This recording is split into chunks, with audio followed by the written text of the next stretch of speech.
Manipur Circle News ki maikai degi mayam mutaramna oksari Morang thamna pokpida nupi masa ama mathanta sijakhibagal madilena na case ta nupa ani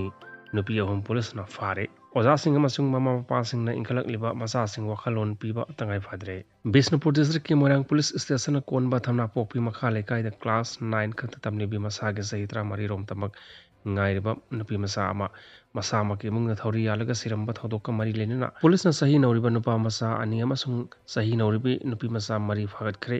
yamna nungaitaba thodok asiga khudam changdam oiraga masa masu singbu mama mapa natragana school gi oja singna tokhaiba class ama oina wakhalon pibagi tangai phadaba leire social welfare department amasung child welfare committee gi kangbuna su maisang singda satuna sahi nauriba Mahiroi singbo lamchat mangba yaba thabak tawdanaba amasung social media da aranba mawongda sajinadanaba takbi tambibagi thabak lokatpa tangai phadre thodok adugi matangda phangba pauna hai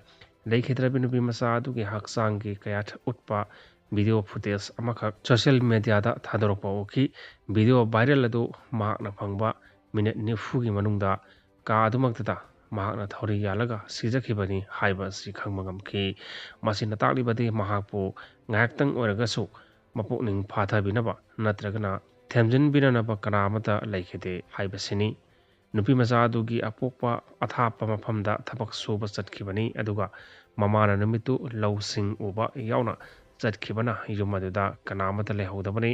pawasana makhatana hai Police na farba nupa masa ani adugi manungda amaga leikhidраbi nupi masa asiga Instagram da khangnaraki makhoi ani unakhiba natragana thengnaraga wari watai sanakhibagi likhundi leite adubu nupi masa aduga mahaka social media dadi adukki matik naksinnarakhi maduna maram oraga karimata koinaba yaudana nupi masa adugi haksangi kayat uthokpa video matek ama nupa aduna thakhibra haibagi singnaba lei makhoi ani karigumba wahau amadagi amuk thama hena paw phawna khidre madugi matungda nupa aduga tinnaba mamanaba ama haibadi phabada yauriba sahi nauriba nupa masa aduna nupi aduda loinamak yaraga ni khanduna blackmail toba horakhibani hari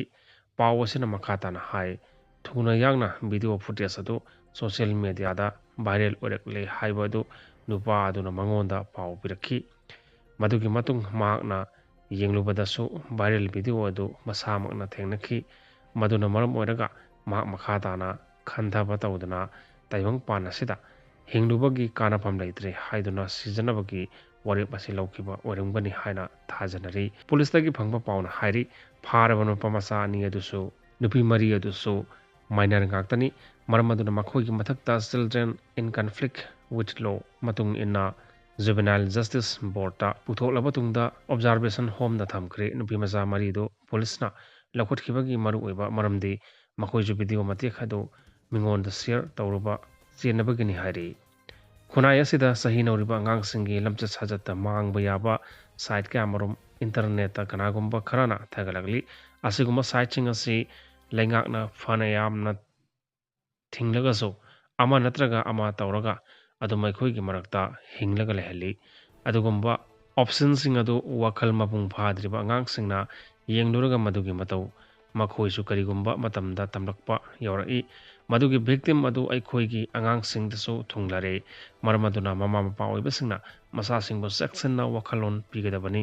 oja singne school da akhanga hai sing kauraga khunai londa yemauna ba thabak sing tawdana ba masung social media gi platform asi lana sajana dana ba takpi tambibagi tangai phadaba matam yorokle hainarakli